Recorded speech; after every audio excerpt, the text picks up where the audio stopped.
بسم الله الرحمن الرحيم waxaan shacabka Soomaaliyeed la qaybsanayaa farxadda iyo guusha uga soo hoyatay deyn cafinta waa maalmo aan ku faraxsanahay inaan aragno dalkan oo laga cafiyay deyntii lagu lahaa muddada dheer taas oo laga soo qabtay shaqo xoog badan oo ay dad badan oo Soomaaliyeed ku soo bixiyeen muruq iyo maskax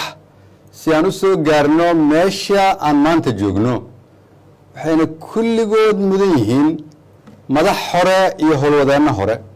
madaxda hadda iyo howlwadeennada maanta shacab iyo ganacsataba in si diiran loogu mahad celiyo sidoo kale waxaan u mahad celinayaa dhammaan dowladihii na garab istaagay xilligii adkaa ee naga taageeray inaan ka gudubno caqabadihii na hortaagnaa intii aan ku soo jirnay geedi socodka hawshan adag iyo kuwa naga cafiyay deyntii ay nagu lahaayeen intaba barnaamijkan deyn cafintu wuxuu ahaa fursad dalkeena u leh ahmiyad gaar ah iyo faa'iidooyin la taaban karo oo ay ka mid yihiin kow inaan uga faa'iidaysanay welina sii wadi karno dib u dhiska iyo dib u habaynta hay-adaha maaliyadda dalkeena si aan dhaqaalaha u kobcino dowladduna isugu filaato labo deyn cafintu waxay inoo furtay inaan dib ula falgalno hay-adaha dhaqaalaha adduunka oo naga xirmay markii aan bixin weynay deymankii la inagu lahaa xilligii dowladnimadu naga burburtay saddex deyn cafintu waxayna siin doontaa fursad cusub oo aan maalgashi caalami ah dalka ugu helno maadaama aan ka baxayno cabsidii ahayd in la inagu leeyahay deyn badan oo aan cidi waxba nagu aamini karin deyn cafinta waxaan aaminsanahay inay tahay hadafyadii ugu waaweynaa oo dowladdeenu xaqiijisay 10 sano oo la soo dhaafay sidaas daraaddeed waa inaan aad uga foojignaanaa in aanan dalkan deyn cusub oo horumarka caqabad ku noqota lugaha loo gelin si taas looga baaqsadana waxaan anigoo isticmaalaya khibradeyda aqooneed iyo fahamkayga la dhaqanka dunida soo jeedinayaa talooyinka soo socda kow in dowladda Soomaaliyeed ay wada hadal cilmiyeysan la gasho hay-adaha dhaqaalaha adduunka iyo deeq-bixiyaasha dunida si ay dowladdu u hesho deeq dhaqaale oo ay dalka ku maareyso sahashana inaan ka baaqsano deyn cusub inta aan ka xoojinayno hufnaanta maamulka maaliyadda dalka labo in xilligaas ay dowladdu xoojinayso awoodaha hay-adaha dhaqaalaha dalka sida wasaaradda maaliyadda bangiga dhexe xafiiska xisaabiyaha guud iyo xafiiska hantidhowraha guud la dhammaystiro dhammaan shuruucda iyo kaabayaasha kale ee loo baahan yahay saddex in la abuuro hay-ad u gaara ururinta iyo maamulka dakhliga dalka oo tayaysan kana hufan musuqmaasuq isla markaana ka madax bannaan faragelin siyaasadeed oo ay mas-uuliyadda wasaaradda maaliyaddu ku ekaato dejinta siyaasadda maaliyadda dalka afar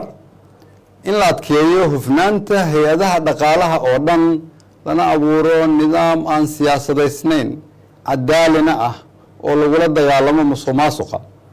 dadka Soomaaliyeed iyo dunidana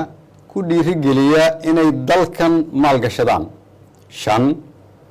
in la isku soo dhaweeyo hay-adaha maalgashiga dunida iyo ganacsatada Soomaaliyeed lana xalliyo caqabadaha hortaagan isdhexgalka ganacsigeena iyo kan dunida inteeda kale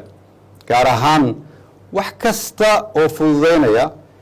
sidii bangiyada dalkeenu ula macaamili lahaayeen kuwa adduunka si aan u abuurno fursad ay dunidu ku maalgashadaan dalka Soomaaliyeed lix in la madax banneeyo garsoorka dalka awood iyo dhaqaale ahaanba oo aan aaminsanahay inay furo u noqon karto in dunidu ay maalgashi kula soo dhiirato dalkeena toddobo in la dardargeliyo la dagaalanka argagixisada dalkana laga wada xoreeyo si ay dalkan ugu soo dhiiradaan shirkadaha waaweyn ee maalgashigoodu wax ka tari karo dhaqaalaheenna. 8 in maamulka iyo hufnaanta dhaqaalaha laga hirgeliyo dhammaan dowlad goboleedyada, la mideeyo miisaaniyadda iyo xisaab xirka dalka oo dhan si loo xoojiyo isla xisaabtanka, laguna dadaalo xasilooni siyaasadeed oo ka hirgasha dalka oo dhan si aan dunida indhaheeda dalka ugu soo jeedino. waxaa kale oo aan soo jeedinayaa in madaxda dowladda federaalka, madaxda dowlad goboleedyada iyo aqoon-yahanada dhaqaalaha dalkeennu ay la yimaadaan qorshe ku aadan siyaasad dhaqaale oo horseedi karta in la helo maalgashi iyo kobac dhaqaale oo ganacsatada Soomaaliyeed ay horseed u yihiin, taas oo dakhliga dowladdana kor u qaadi karta, shaqo abuurna u samayn karta dhalinyarada Soomaaliyeed. waxaa iyaduna aad u muhiim ah in la sii wado dibahabeynta hay-adaha dhaqaalaha iyadoo laga faa'iideysanayo barnaamijka cusub ee 3 sano ah oo dhowaan lala galay hay-adda lacagta adduunka. barnaamijkan waxaa tiir dhexaad u ah in laga fogaado deyn cusub oo dalka si mas-uuliyad darro ah loo geliyo iyo in lagu dhaqmo nidaam dhaqaale oo ku dhisan daahfurnaan. waxaan sidaas daraaddeed dhiiri gelinayaa in laga miro dhaliyo